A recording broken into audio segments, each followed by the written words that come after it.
মহানবী হজরত মুহাম্মদ সাল্লাল্লাহু আলাইহি ওয়াসাল্লাম এর আদর্শ ও সুন্নাহ অনুসরণের আহ্বানের মধ্য দিয়ে মানিকগঞ্জে উদযাপিত হয়েছে ঈদে মিলাদুন্নবী সাল্লাল্লাহু আলাইহি ওয়াসাল্লাম।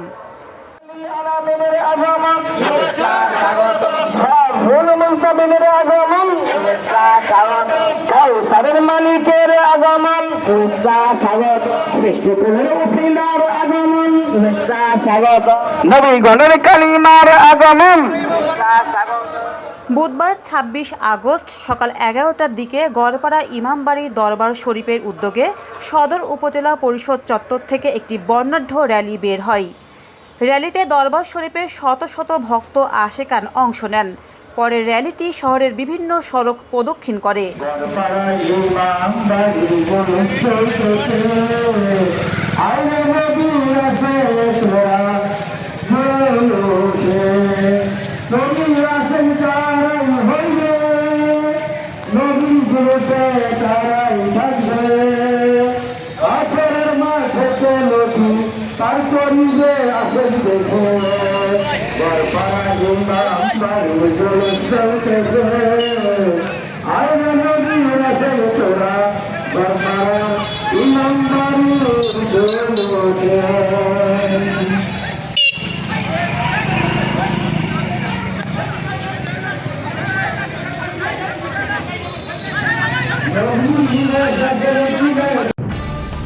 নিউজ টেক্স দৈনিক অন্যধারা।